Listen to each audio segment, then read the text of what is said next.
Today on episode 125, typical Chicago fans, we have sinkers and floaters, the TCF Sports Minute, the medical tent, some TCF Trivia, our NFL Divisional round preview and pick show, and the TCF top 3 of Winter Olympic sports. Let's roll. Hello and welcome back to Typical Chicago Fans. It is episode 125, brought to you by our incredible sponsors, Connect Roasters Coffee. Make sure to follow us on Twitter at typical_Chicago. Check us out on Facebook and Instagram as well. Subscribe to the YouTube page for all of our content in video form. No matter where you get your podcasts, we are there, whether that's Apple Podcasts, Spotify, Spreaker, Google Podcasts. Make sure you check us out on whatever platform you use and leave a review if it's Spotify or Apple Podcasts.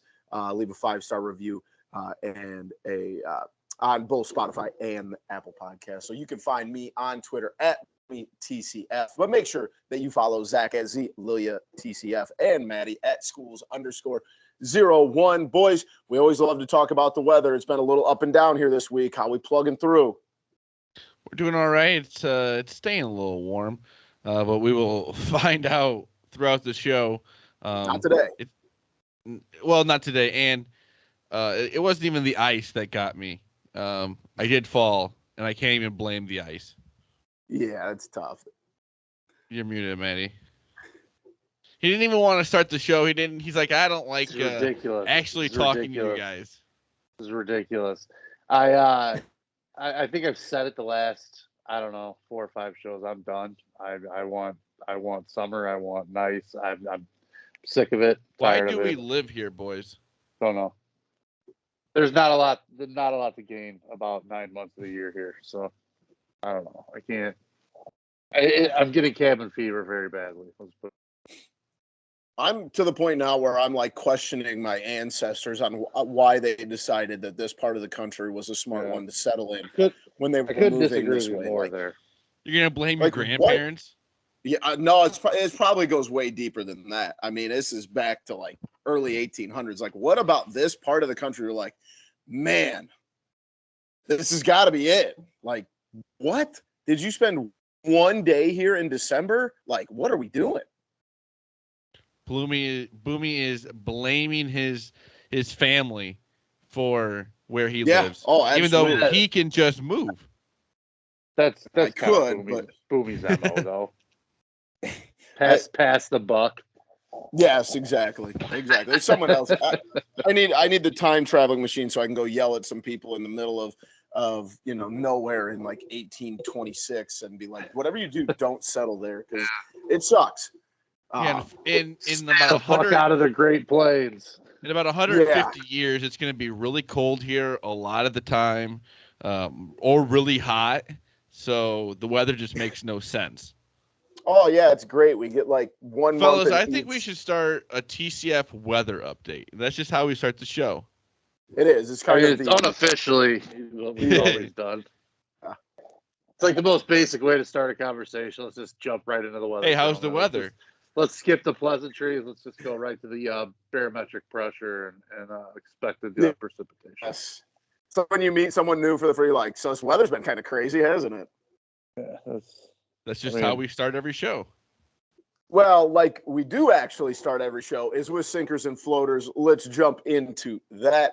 My sinker this week is not tipping your bartender, and that is a huge sinker because of the fact that there was some defacing of property that was done at, you guys know, the the farthest southernmost point in the United States is in the Florida, right, all the way down there, and they have that like famous. It kind of looks like a buoy, and people take pictures by it. It says like southernmost point in the United States, and it's all decorated and stuff. Well, it was defaced back in late December, and they have like security cameras on this 24/7, and they couldn't quite make out what the guy looked like, so they released the video to the public, and sure enough, the 2 idiots that did it were turned in by a local bartender who said, yeah, I remember those guys, and I only remember them. It was a very busy night, but I only remember them because they were such horrible tippers, and I was pissed off that they weren't tipping me, so obviously it got burned into his head. He calls the police. Boom, these idiots get arrested for defacing property, and now they're going to jail. So That's just if you're going to commit crimes, make sure you karma. tip your That's bartender. karma right there. Absolutely. That's As I instant bartended karma. for a couple years, My only thing, though, couldn't is support this guy more. did he fake report them over the lack of a good tip? Meaning, did he just say, you know what, fuck these guys, I'm gonna just call in a report it was them? You know, do we have? Hey, you know what? If you're a poor tipper with everything going on in the world, and you know the old pandemic, if you're a poor tipper, hard to feel bad for you. I agree. I don't disagree with that sentiment. I'm just saying, like, I just don't know how you can just unilaterally say that these guys, they were the ones. But that would be a good reason to remember somebody. True. Yeah. Good point. So if you're going to commit crimes, make sure you tip your bartender that night. So I do agree with being a good tipper. I don't think being an over the top tipper is necessary. Being a good tipper is necessary. If you get what I'm saying. You don't need to go crazy. Be a good tipper. Just be a good tipper. Fellas, my sinker, we'll get into it throughout the show, is my back. It's in shambles, fellas. It's in shambles. I don't know if I've told you about this yet, Maddie. You might be hearing about this in real time. I fell down the stairs. Missed the last stair, fell right down on my back. And it's been a rough few days. It's just one of those things. It's like the lower back, so it's like the worst spot of all time. Feels like anything that I do, it just hurts. I think mostly right now it's just like bruising from falling. Nothing's worse than the embarrassment though. Like right after you do it, of just like I just fell down the stairs. I've gone down the stairs how many times? Especially when it happens inside, you're still looking around to see who saw it. You know, like if you're in a it's one of those things. Or if you're inside your house, it doesn't matter. You fall down, you get up real quick, thinking I'm okay. You'll shake it right off. I'm good. It doesn't hurt. And then 45 seconds later, oh yeah, burn. It's just like a punch. I thought my tailbone was destroyed. Yeah. It's rough. So it's like that initial numbness doesn't wear off, and it just only intensifies. Yeah, it's just like, and then like the next day you try and get up, and it's just like, nope, you're not getting up. Bruised like that. Yeah, that's no good. I'm gonna stick to something like that. Backs are no fun. Anytime you have any. What was that? No, go. I just said we've talked about this a couple of times. Back pain is the absolute worst, and there you feel like you're about an inch tall when you know your back is messed up. So Zach has all my sympathy on that one. No, totally agree. My singer, I'm gonna stick to something along the lines of bodily issues, but this wasn't for me. This is for my kid. He was sick last Friday. Happened to be my birthday too, so it's all never fun when your kid's sick, especially on your birthday, because then it's just like makes what's supposed to be like a fun day just go down the toilet real quick. Kid gets sick. Took him to get tested for COVID. Obviously, he was negative there, but couldn't kick this fever. Try giving him his medicine. All of a sudden, boom, he doesn't, takes it, but he did not want to take it. Less than 10 seconds later, he's literally projectile vomiting all over his bed. It was everywhere, all over his clothes, shirt, pants, all over both sheets. A couple pillowcases got splattered. It was everywhere. I literally took his stuff, balled it up, threw it all in a trash bag. His clothes, the sheets, all the bedding, all of it immediately went in a garbage bag, out of the fucking house. It's never to be seen again. So that's gone. Threw him in the bathtub. I respect that move. There's no coming back from that, dude. It was horrifying to watch. No, that's you can't. You can't wash something enough. No. And what are you gonna do? Throw that in the lawn? You're washing. No, thank you. What the fuck you doing? There's no way. No, thank you. I'll just buy some new sheets. It was just a not nothing I'm doing. It's just say goodbye to it. Say goodbye. Yeah, good call there, man. That's a pro sick move. Kids suck, man. Sick kids. That's the ultimate sinker, though. I'm just gonna say that because there's nothing you can do to make them happy. That's a pro move, though. I would just ball it up, throw it away. We'll move on. Count your losses, move on. Yeah, nothing you can do. My floater is deer, and that is because this couple claims they were arrested for a DUI last week, and they claim that they hit a deer, and they put it in the back of their truck, car, whatever it was, for whatever reason. It was in an enclosed car, not like in the back of a truck. They threw it in the trunk to take it back because they hit it. They were going to process it, whatever. The deer wasn't dead. The deer was very much alive. And when the cops pulled up to arrest this couple for a DUI, they let a full-grown, a live deer out of the back of their car. So shout out, that deer is relentless. If he did actually get hit by a car and then got kidnapped by these people, story. I mean, surviving a car hit and getting, stuffed into someone's trunk and then coming out on the other side. Awfully impressive. They should write a movie about this deer. I couldn't agree more. It's basically Tommy Boy. Yeah. That is true. I knew it sounded familiar when I was reading the story, and I'm like, this sounds like something. I couldn't put my finger on top of it. Are you sure you weren't just watching Tommy Boy? Yeah, right. I actually heard the same story too. No, it was I can confirm Booby didn't make this one up. I'm starting to think they didn't actually hit this deer. They just trapped it or something. I don't know. Chased it down. There's something fishy about tackled it. No, like a trap or something. That would be insane. My floater is ice packs. This goes right along with having some back problems. Ice packs are amazing. I haven't used an ice pack and I cannot remember how long. I know it used to be like when you hurt your ankles playing sports and stuff like that, but the last few days, ice packs have saved my life. Nothing better than a good ice pack, Zach. Like I told you, when you hurt the back, it's the best thing, and it sucks sometimes because it's not comfortable. But that ice pack will save. Yeah, sometimes it's just you gotta wait for the old back to get numb. Yeah, and it's funny that we have all these advancements in medicine and therapy and everything, but at the end of the day, there's literally nothing better for some things than just a good old fashioned ice pack. Oh yeah, very true. It's the Rice method: rest, ice, compression, and elevate. Right? Isn't that elevation the key to recovery? Absolutely. Yeah, there you go. All right, boys. My floater. I'm going straight to the well of suburban dad mode at this point and full fucking throttle. Mine is a home meal service. The wife and I signed up for one of these things. First week down, and what a game changer this thing is. My God. And I don't know if it's like a trap ultimately, if I'm just not going to get, continue with the steps required in making some of these meals. But some of these things, dude, simple, good food, extremely good food, and way less than what you end up spending at the grocery store and shit you end up having to throw away because you don't cook it anyway, because you don't get everything you need. I got to ask, Maddie, which one did you go with? Home Chef.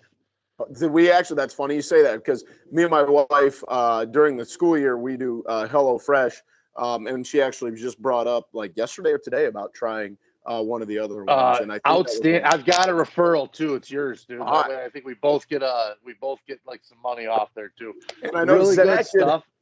And you can kind of Fresh too. Yeah, you can kind of set it up, customize it however you want. If you could sign up for the number of meals that you want each week, but then you can add or subtract here and there. There's add-ons, dessert add-ons, all kinds of stuff, dude. So I don't know. I think we got 3 meals coming next week. It's $48. Yeah, when it's all said. I think we do 3 meals every week with HelloFresh. It's $60, but like you said, I mean, you can't go to a sit-down restaurant and and do that. And like you said, then you go to the grocery store and it's you need this much of a cucumber, but you can't go buy that. I feel like we waste so much food, dude. Not just my household, but I think just in general, there's so much food that goes to waste in this country that really could be consumed. So it's whatever I can do to do less of that. No, for sure. Shout out me and saving the planet, huh, boys? Superhero Maddie. Saving the world. Cut my carbon emissions too. That's right. Got to look out for Mother Earth. I love it. One meal at a time. Yeah, one meal. Yeah.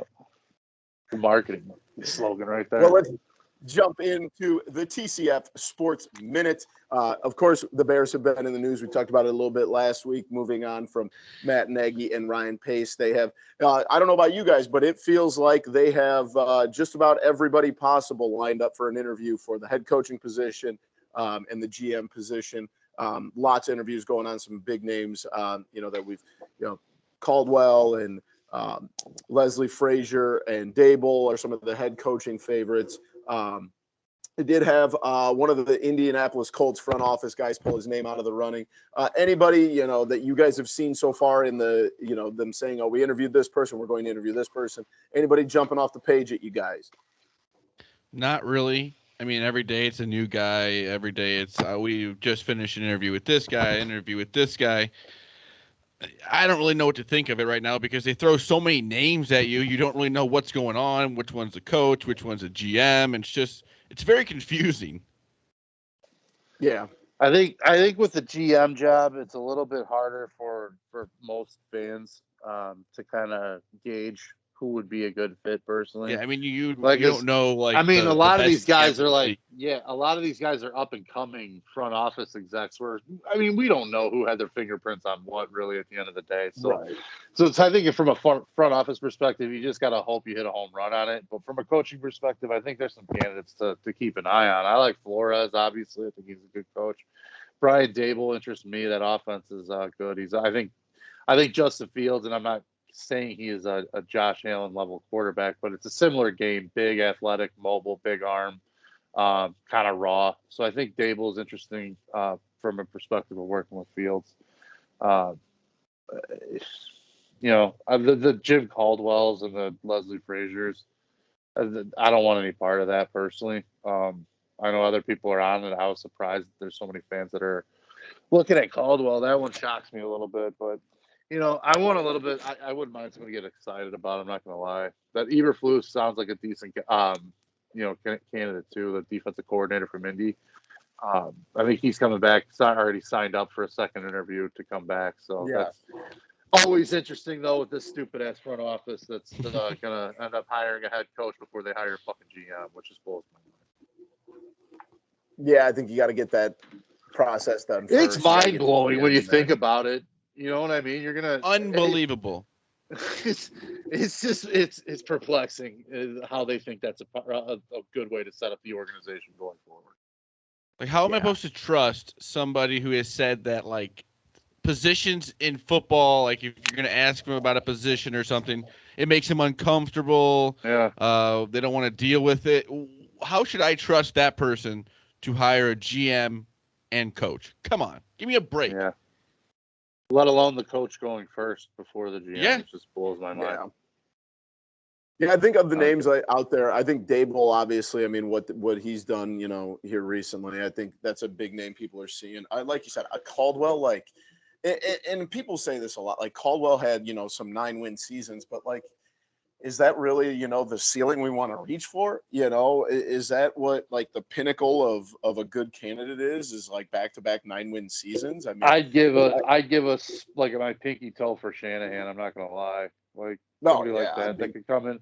That's somebody I would hire as a head coach first, and then let him kind of help build your front office as opposed to the other way around.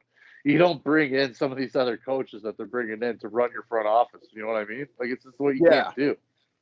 Well, and also, like, I don't feel like there's any, like, I know there's, a lot of these guys are coordinators, but it doesn't feel like it was those years where, like, Shanahan was the hot name. McVay was, these names were known, and they were supposed to be, the hot new names, the up-and-comers, and it just doesn't feel like it's quite there right now. I don't know if it's just the talent or the pool of candidates that are available. It just, you don't see those kinds of names where it's like, oh, we've been able to tab that guy's going to be a head coach, for 5, 6, 7 years now since he's been a coordinator in whatever city. It just doesn't feel like that's quite there this year. And obviously there's, good candidates out there, but it doesn't feel like it has been in the past. So we'll have to see about that. Any other thoughts on the Bears, fellas? Let's figure something out.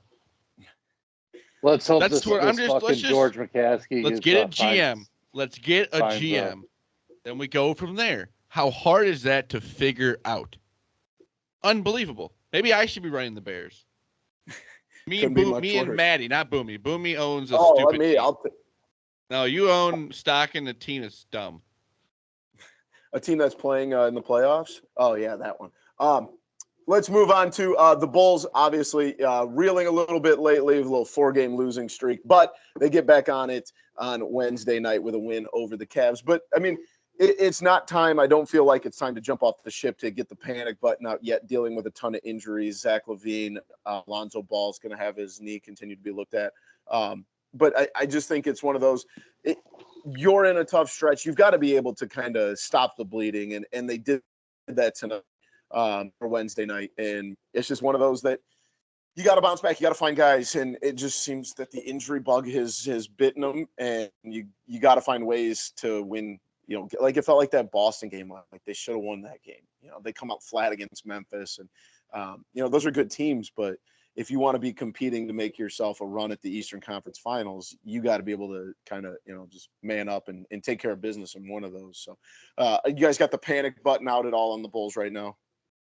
Alex Caruso comes back tonight with a big win. I know it's the Cavs, but they've been pretty decent. Cavs are playing much better. It was a team effort. Kobe White's been playing a lot better as of late. DeRozan played really well. Vucevic played pretty well. Ayo, though, it's awesome to see how he's been playing. I know they've lost the 4 straight, but tonight he played so well. It's fun to see him play so well and them kind of come together as a team because they don't have LaVine, they don't have Lonzo Ball, they don't have Javonte Green. They don't know how long Ball's going to be out. It doesn't seem like the first round of treatment went very well on his knee, so they're going to try something else out. LaVine, I think, is getting better. That was a very scary moment for everybody. And then Javonte Green, I think in the next few weeks he should be back.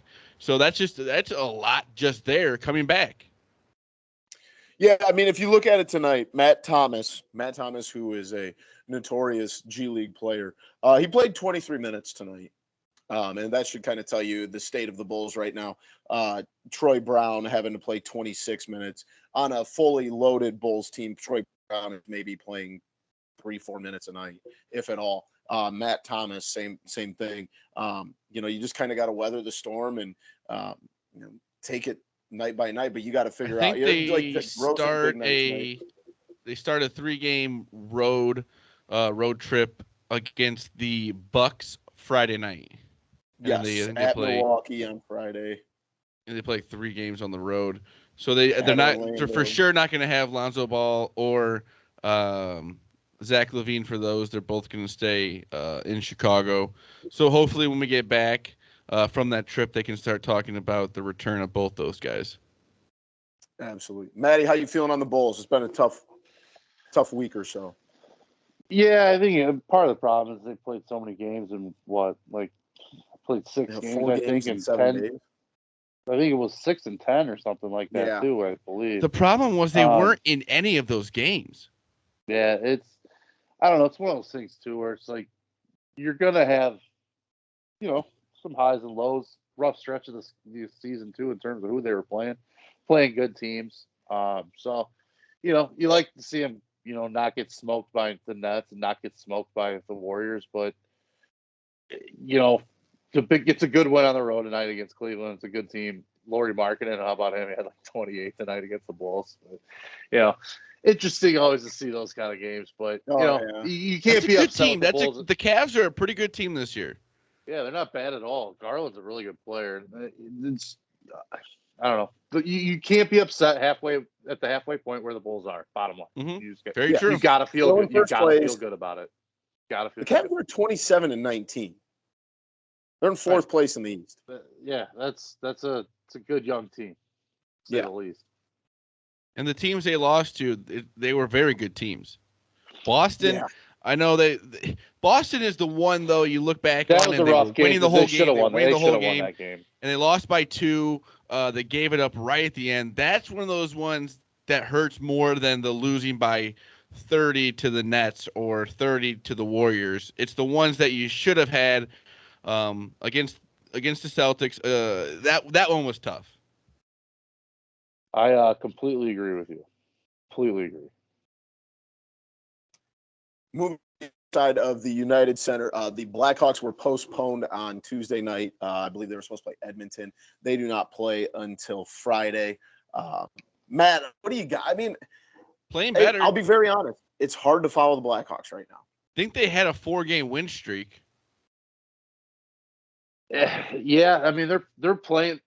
They've been playing way better under King. I mean, it's just obviously the records, they're like 4 or 5 games over 500, I think, at this point under King. So it's been since early November, they've been, a much better team than they started out. Problem is, you lose 9 to start the season. You dig yourself such a big fucking hole that, there's just no way out of it. What sport you're in, you lose your first 10 games. You have to have like a streak of 1.5 times that. You know what I mean? Like, you've got to go win 15 in a row then to dig yourself out of a 9-game hole. Like, you've got to have that kind of a streak in you, and that team just doesn't. Marc-Andre Fleury at 37 years old, what he is doing right now in that for that team, it's unbelievable. It's unreal. It's going to be interesting if he's actually going to waive his no trade, because he does have a no trade clause, and he can eliminate 10 teams. So you could feasibly eliminate teams that you would think would be possibly coming after you, and then set yourself up to have because the other 20 teams may not be needing to trade for him anyway, whether they're not going to make a deep enough run or they're already set in the net or whatever it may be. So you really kind of limited what you're gonna if you can trade him. If he waives it, you'll get a first-round pick that they lost to Seth Jones in the Seth Jones deal, which would be really big. Other than that, they're going to have to – it's not going to be a quick rebuild. You got 1.5 years of Taves left, 1.5 years of Kane left. I think 1.5 years of DeBrincat left. DeBrincat's probably going to be the guy they end up signing long-term, would be my guess. But be interesting to see what happens there.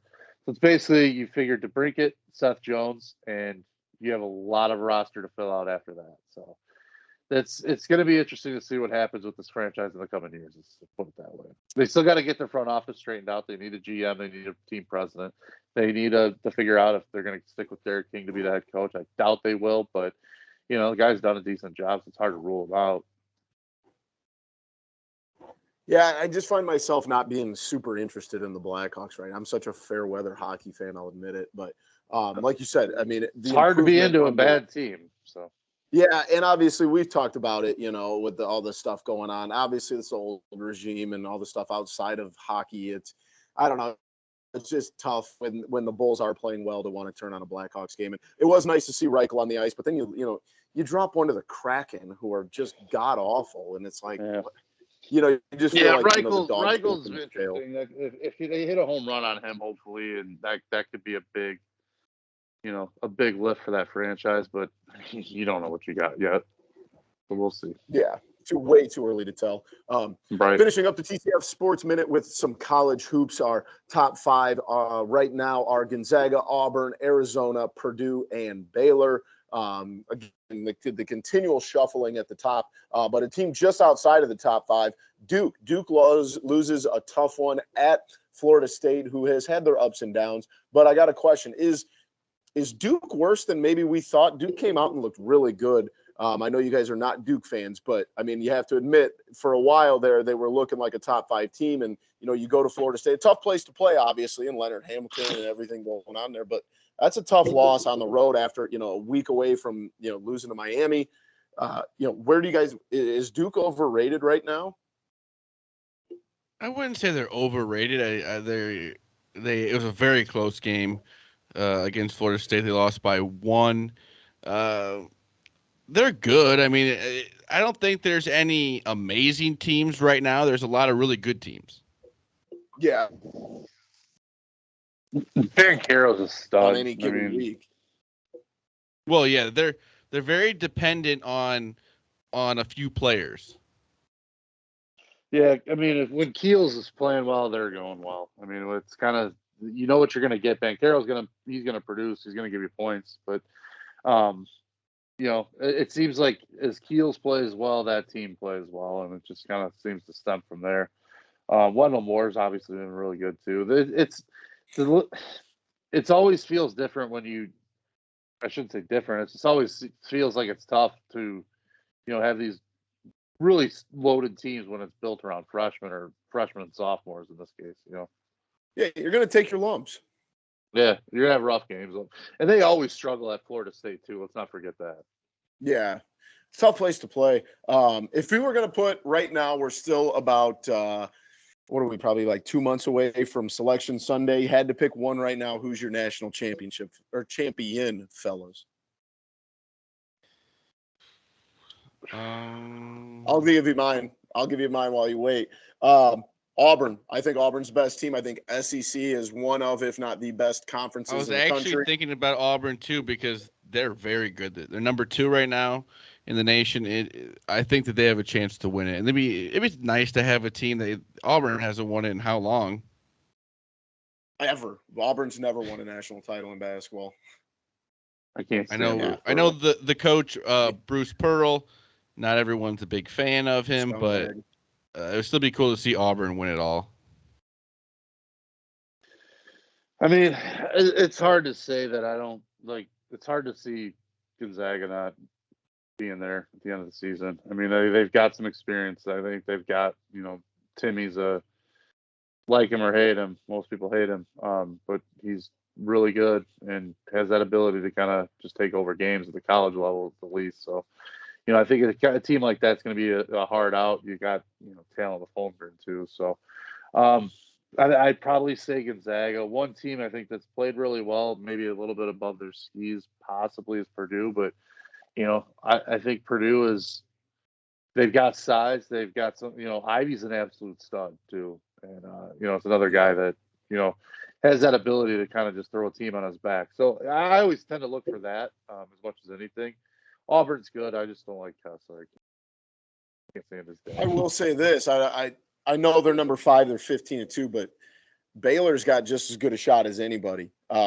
Baylor's playing really well. Big 12's, a very good conference, but I mean, they're sitting at 15-2. They were the second to last team to stay undefeated. Baylor's tough, and obviously they've been there. They just won the national championship last year. I think, like we said, we could sit here and have this conversation about damn near any team in the top 10. I could make an argument that Kansas could be in a Final Four, and they're sitting at 7 right now. There's a lot of 1- and 2-loss teams that are filling up the first 15 spots in the AP top 25. So I think it's a good spot right now. But obviously, still working through conference season. So now is one of the best times with there being less NFL games, a lot more college hoops, which I'm always okay with. Before we move on to our next segment, we have to give a big shout out to our sponsor, Connect Roasters Coffee. They make the best coffee around that you can find. They work with our guy, Dom Frederick, Ian Happ. Of course, Zach drinks it by the gallon. Zach loves it. Zach's mom loves it. It's good stuff. They're not going to work, or they're not going to consume bad coffee. So make sure you check out their website, connectroasters.com. Follow them on Twitter at Connect Roasters. Foxtrot Market, Dom's, but a couple, maybe more places coming in the near future. Make sure you follow them on Twitter at Connect Roasters to check up on all of their updates. Shout out to Connect Roasters Coffee. Boys, let's move into our next segment, as Zach alluded to earlier. Down with a bad back, so it got me thinking.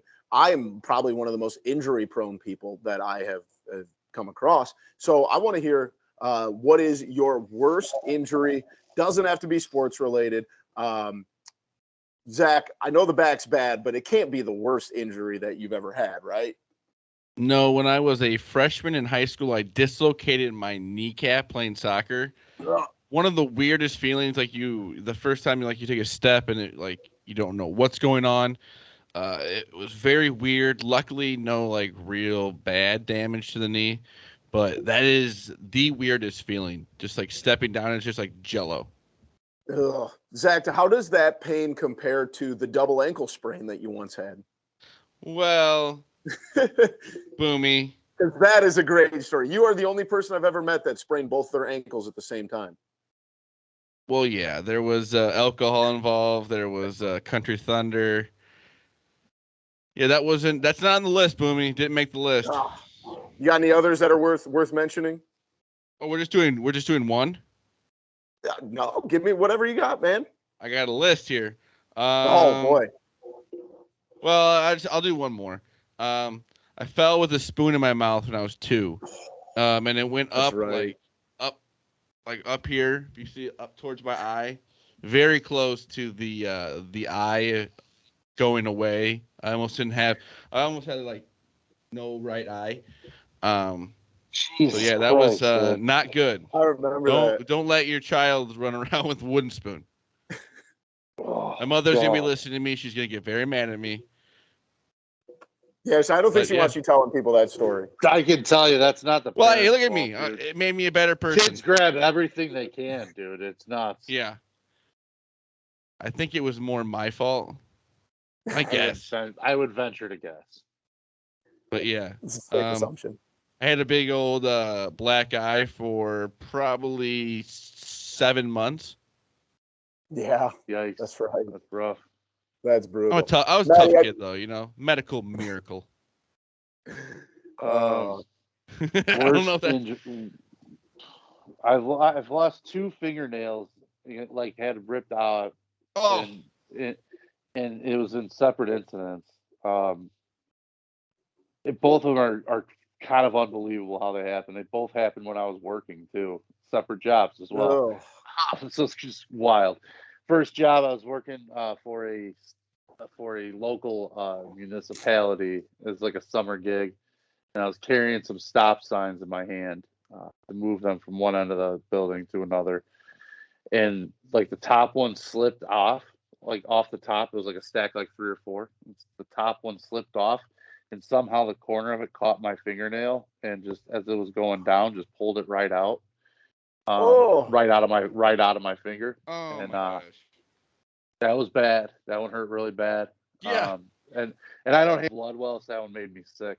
Like, no, I was vomiting just from like looking at it. It wasn't even the pain as much as it was literally the little what it did to my finger at the time was really bad. The second one, I was working a job at college, a maintenance job, and we were I can't remember what we were unloading. We were driving. We literally had a pickup truck on campus. It was about 6 in the morning. It was still dark out. We were dropping off like either boxes or garbage cans or something for like an event. So like all over the place. So we're driving around, and then we were picking them up. Whatever it was, is I'm putting the lift gate. I'm lifting the lift gate up, and I had my hand on the bar in the wrong spot. Apparently, I wasn't paying attention. And the bar came up and pinched my finger in from the lift gate into the frame of the truck. Oh my gosh. So the guy who I was working with, my hand, I couldn't pull my hand out. I was stuck in it. And the guy was working with, I'm like, dude, my hand's stuck. And he comes over and he grabbed the handle, and he's like, you got to give me 1 second. I want to make sure I'm going the right way, because it wasn't marked. It's just this black lever. And you had to, like, if you're not thinking about it, you know which way to just pull the lever. So he's like, just give me 1 second. I want to make sure that so he pulled it the right way. So it got my finger out instead of making it worse. But I had to go to the hospital for that one too. I had a glove on for that one. And my nail was stuck in the glove when I pulled my hand out. Oh my goodness. Yeah, that was bad. So see, shredded my MCL playing hacky sack with a beer can at Eastern Illinois. Shout out Charleston. Let's see. That's a tough one to call home about. Yeah. Last one I had that was pretty bad was actually, this is completely fucking stupid on my part. This is just total bonehead move. It was like November, so it was like fall landscaping. I was chopping down our perennials, and I was trimming some hedges and stuff to get them ready. So like all didn't take on like a huge, like, as much snow throughout the year when they're all fluffed out and bigger and shit. So I usually clean them up in the fall. I was doing that, and I'm like, you know what? I'll just take the perennials down with my hedge trimmers too, since I didn't have to get anything else out. I'm hacking them down, cutting them down, and raking them out. Go to the last one, I grab it, and like my finger was on the back side, and I put the trimmers through, and it just kind of pulled my hand, like it sucked in instead of cutting that one, and my finger, like this part of the inside of my finger, caught one of the blades. I had gloves on there. It's a miracle you still have all your fingers. That one That one's a miracle because I had gloves on. I can't stress that enough. When you are doing work, make sure you use protection, obviously, for your hands, because that would have been really bad. But I came in, and I must have caught, like, it wasn't obviously an artery, but like a blood vessel, I think. So when if I bend my finger, it would start fucking spraying out like a fountain, dude. It was nuts. It was freaking me out. I was screaming to Maggie. I'm like, you gotta take me to the hospital. It's spraying. And this was just a couple of years ago. I've got a little scar there on that one. Yeah. Oh, Fingers. I have like a terrible fear of finger injuries now. Obviously. I would wonder understand why. You should have about 6 of them left. Yeah, it's wild. That is absurd. Like I said earlier, I'm one of the more injury-prone people, just stupid injuries. But the worst one I ever had was when I dislocated my foot. I was on a trampoline. I was like 22 years old. And I was on the trampoline with my buddy Adam, and he fell down in the middle. So, like, it had, like, the bowl, you know? And I was jumping when he fell down. So I'm up in the air. I don't have anywhere to go. Well, I landed on the side of my foot into the bowl. Well, it just sucked it underneath, and my foot was literally turned inside. Like the bottom of my right foot was facing like the inside of my left ankle. And so it was like this. Well, I noticed it. I'm like, well, that's not right. So I rolled over and I slammed it into the trampoline to get it to pop back into place because it was stuck. And then I was like, okay, I got it. So I was like, oh, this is just a sprained ankle. Like whatever. I jumped off of the trampoline. I jumped down 3 feet onto it and just made it worse. And then so I had to go to the hospital for that one because it immediately swelled. It looked like someone like cut open my ankle and shoved a baseball up the skin, up my leg. That one was really bad. Let's see. I've cut the tip of my finger off. I have a weird shaped finger here. I cut that off, drove myself to the hospital. Zach was with me when I cut my forehead on the golf cart and like walked over to the green. I had blood running down my face. When I was I have a lot of like head scars. I got pushed into a wooden door when I was like 6 and split my forehead open. My dad had to drive me to the hospital holding my forehead shut. I have a scar here. My grandma's neighbor threw a teeter-totter at me as when I was a kid. I was walking by, split my head open. Let's see. My girlfriend in high school's brother hit me with a golf club on accident right here. Probably should have went to the hospital for that. That was a lot of blood. Let's see. I put a broken mirror through the fatty part of my hand right there, and I had a hole that I could see down into the muscles right here.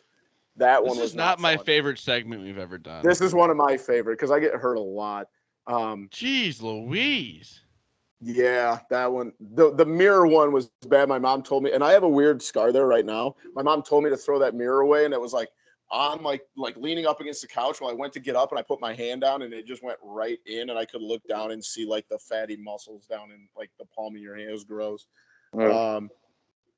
Yeah, that's about it that I can think of. I'm sure there's plenty. Oh, I lost my 2 front teeth the dumbest way possible. We had like this like chain light in the middle of our playroom. Oh, I put it in between my 2 front teeth, and I ran in a circle and ran too far, and it ripped my 2 front teeth out of my head. That was a lot of blood too. That was like the first time I remember a significant amount of blood because they were not ready to come out quite yet. Yeah, I don't think so. I could probably sit down and write a blog about how many very stupid injuries I've had because it's.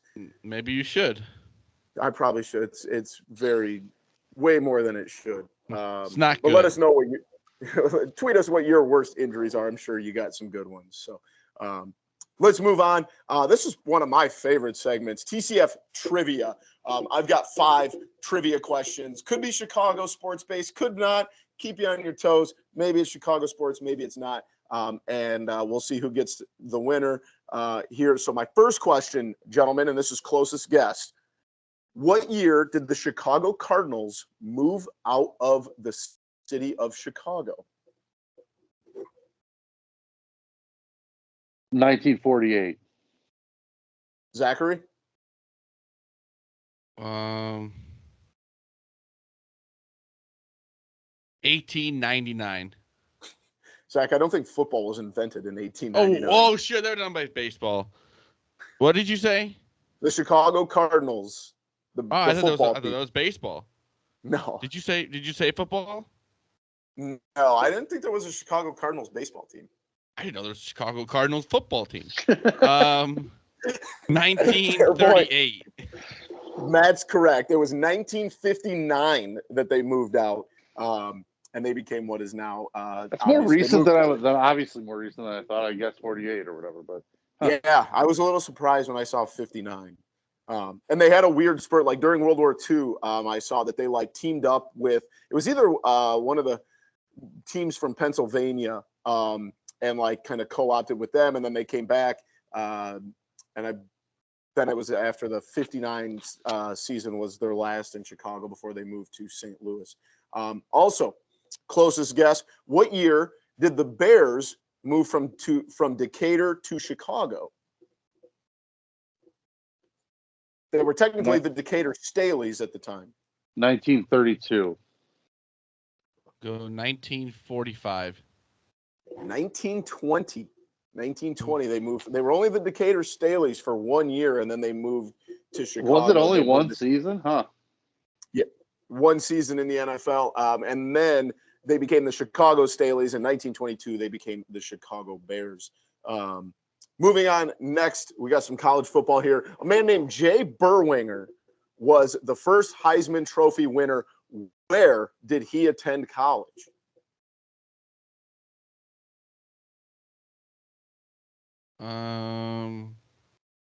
Alabama. I'm gonna say it's probably somewhere like Northwestern. No, this is very surprising. What is it? The University of Chicago. I see. I knew it'd be somewhere local, but I was thinking like Loyola didn't have a football team. I didn't think. There you go, University of Chicago. Good school, at least. Yeah, well, University of Chicago was in the Big Ten. They were one of the founding members of the Big Ten. Yes, you're right. You're right. They are.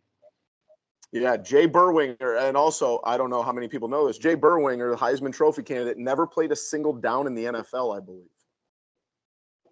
He was unhappy. He was actually drafted by the Chicago Bears, was unhappy with the offer that the Bears gave him, so he went and worked for, I believe, a rubber company in the city and made a ton of money doing that, because he worked for this company, then he became the owner, and then he sold it in like the 1970s or 80s for millions of dollars. So it all kind of worked out for old Jay Berwinger.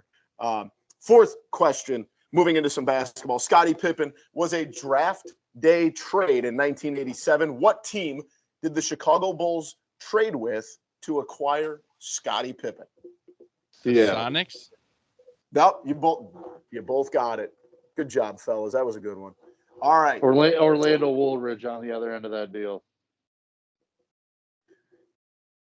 Great trade. No one's we ever didn't heard ask for extra credit, Maddie. Well, I'm giving it to you. All right, last one, sticking with the Bulls. Who was the player the Bulls traded in 2001 for the draft pick that became Tyson Chandler? What team? Elton Brand. No, who was the player the Bulls traded? I'm pretty sure Maddie's right. Elton Brand. Yeah, it is Elton Brand. This was only 2 years after Elton Brand was the 1-1 pick in the NBA draft. So if you've got some good trivia questions, make sure you send them my way. I love doing these, so we'll try and work these in a little bit more. So good job, fellas. All right, boys, let's jump into it. This weekend is the NFL divisional round, so we're going to knock around a little preview of the games as well as our pick show. But before we go on, an update on the pick show. I am still in first place at 66, 48, and 2. Zach nipping at my heels at 63 and 53. Matt sitting dead even at 500 at 58 and 58. Still not out of it. Lots of games left. And then we got Pigoy at 32 and 34. Only 4 games this weekend. So let's go ahead and jump into it. We've got, is Green Bay the first game of the weekend? No, it's Titans, Bengals. I'm going to go, and I'm just writing them because I think they're hot. And it's Cincinnati plus 3.5.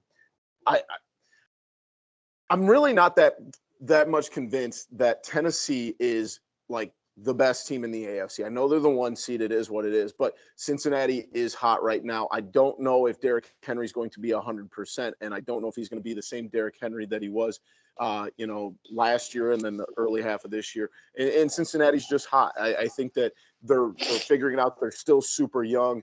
And I think they're kind of just, playing with house money right now. And I'm not 100% sure. At 3.5, I'll play the money line, but I do think they're going to cover and make this be a close game. I'm just not convinced that Tennessee is that good. I am going to go with the Titans minus 3.5. I think they're going to have Derrick Henry back. I don't know how much he's going to be able to play, but whatever you can get from him is awesome. And I really like the Bengals. I think the Bengals are going to be good going forward with Burrow and Chase. But I think right now the Titans, their offensive line, their experience, I think the Titans can cover the 3.5. At home, too. That helps a lot. Maddie? I agree with Zach on this one. I think Derrick Henry, I know he's a different running back. I know it's different running styles. I know the different injuries, but with what Cam Akers did, like in coming back from an Achilles after, how is that possible? 7-8 months. I think Derrick Henry can be effective after 6-8 weeks off, in my opinion. I think I think that's feasible. The other side of it too is I think people are forgetting how really good Tennessee's defense was in stretches this year. That team is, and the other thing, I think people forget how hard it is to go on the road and win a playoff game too, especially with a young quarterback, a young offense. There's a learning curve to it, I think, in a lot of ways, and I think I was laughed at. I think Boomy was giving me a hard time last year before Burrow got hurt. And I said he was trending to be an elite quarterback. And I said it pretty early. It's not really going out on a limb saying that the first pick is going to be an elite quarterback, but Very brave there were some questions. Hey, I'm admitting that part of it at least. I'm unlike you who can't admit you're ever wrong, but I think Boomy laughed at me. Boomy laughed at me on that one. And but no, I think Burrow. I think this is part of his development.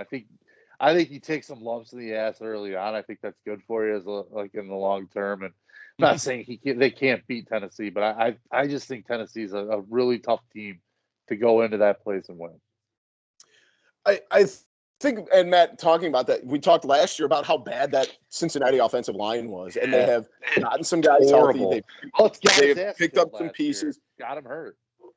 Yeah, and I think another part of that, Matt, is I feel like Cincinnati has almost not necessarily catered, but kind of tweaked their offense to work more around Burrow instead of, putting him a square peg into a round hole. They formatted the rest of the offensive line to kind of work to his strengths, and that's why they've seen the success this year. I don't know if they have enough. I'm not convinced that Jamar Chase doesn't hurt either. That's huge. I mean, Jamar Chase is a freak. Like elite wide receiver right off the bat. No question. And I agree. The Cam Akers stuff is crazy, but like, isn't that stuff more of an anomaly? Like that's kind of an outlier. Sure. Like I don't know if we can come to expect that out of Derrick Henry.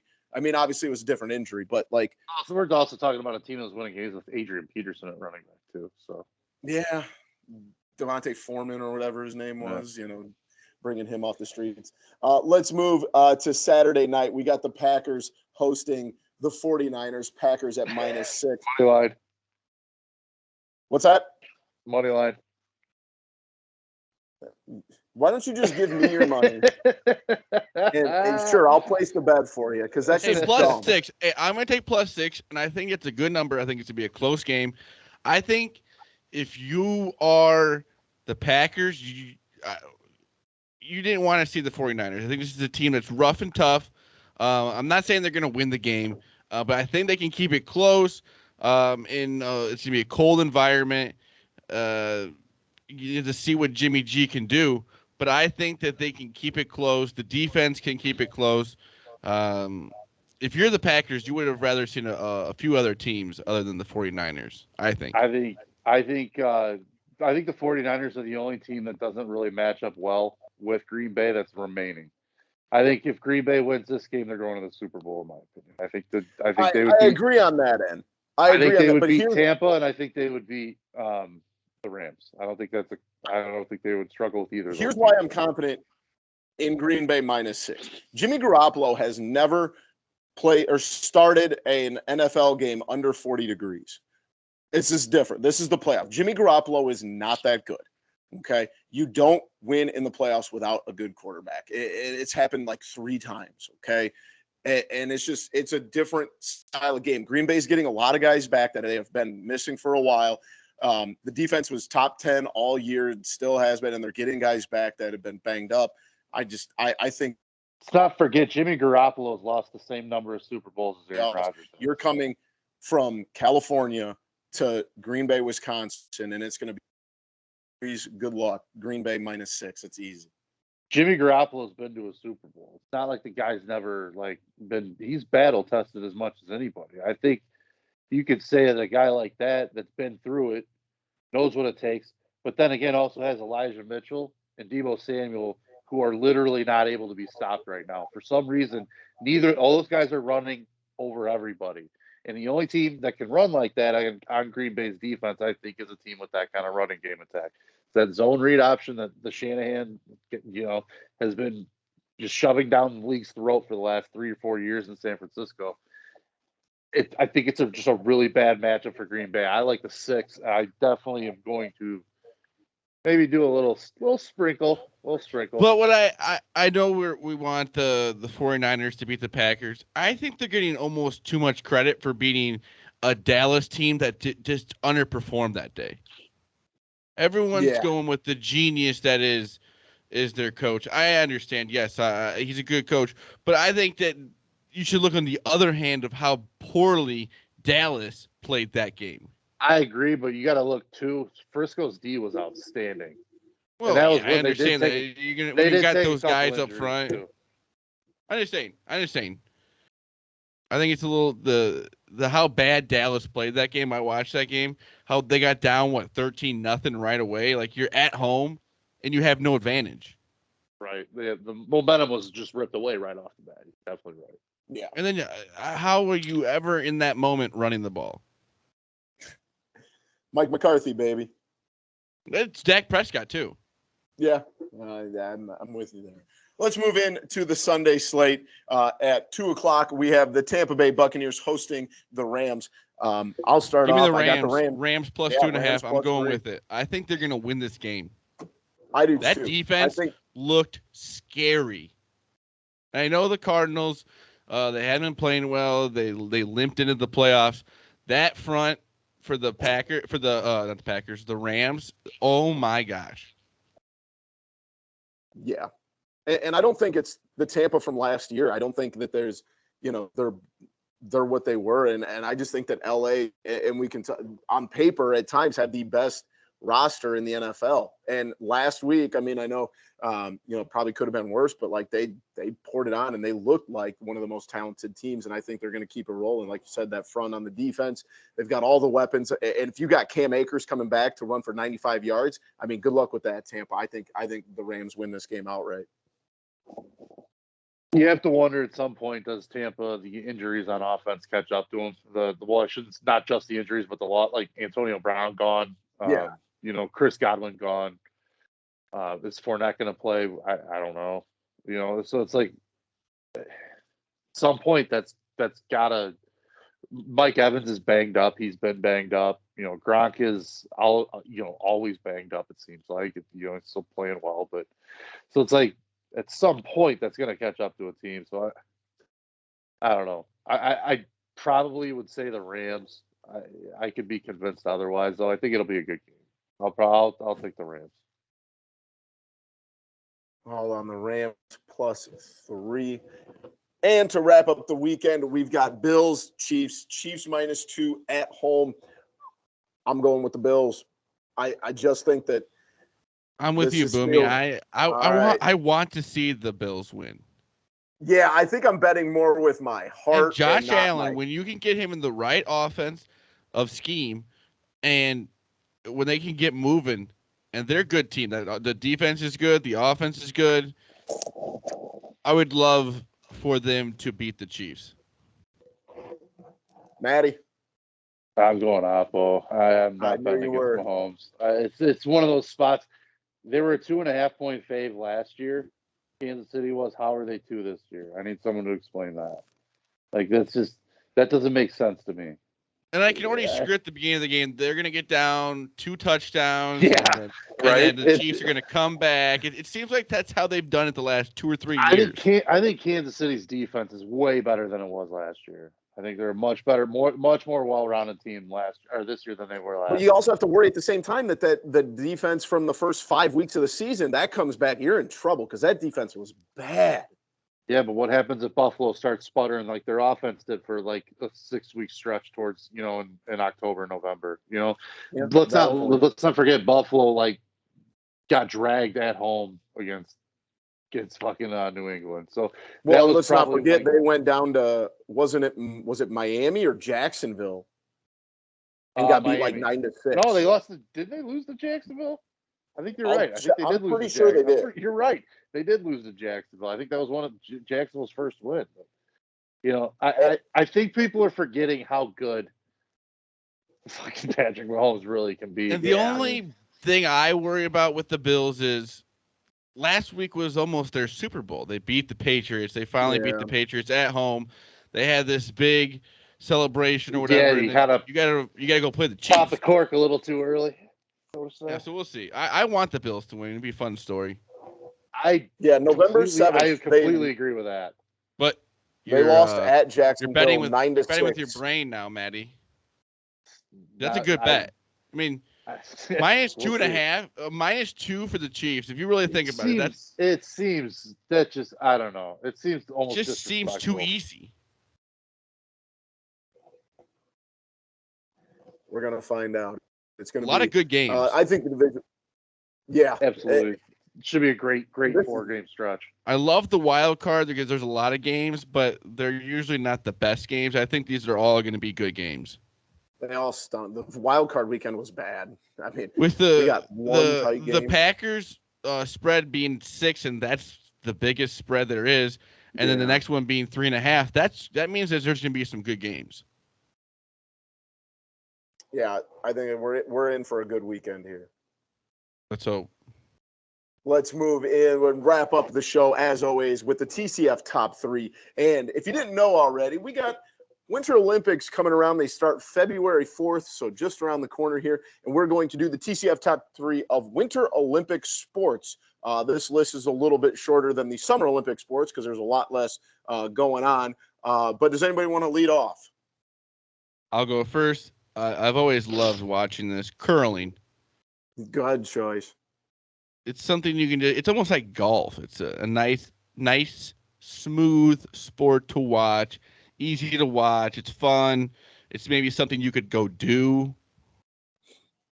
Yeah, I'm with you. There's a curling club, Zach, like 10 miles from us. Yes, I've heard, and I think we should join it. Right?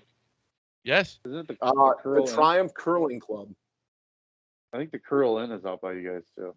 That closed. That was right by it. Oh, okay. There you go. Yep.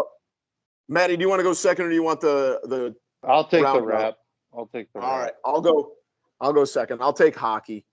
It's like the one like mainstream sport that's in the Winter Olympics. But the problem is they don't have like any of the NHL players. Yeah, maybe that makes it more exciting.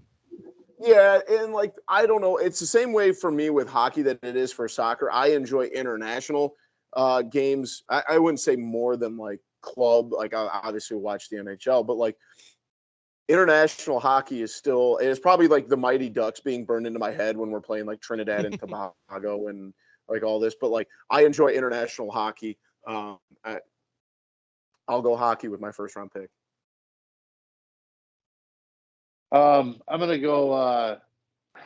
Ski jump is just something I can't stop watching when that's going on. Yes, just seeing people just going like straight down this ramp and then just literally flying in the air. What looks like they are hundreds and hundreds of feet off the ground, which they really aren't, but it just definitely looks like it. Crazy ass sport. I don't know how those people do that. So I'm going ski jump. Next pick. Good choice. Feel the rhythm, feel the rhyme. Bobsled time, boys. Let's go. Bobsled's outstanding to watch on TV.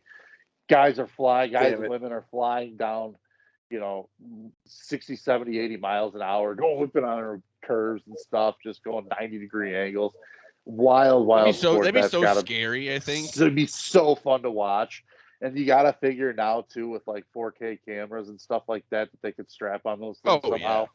I think the visuals you're going to get from bobsled and luge are going to be nuts.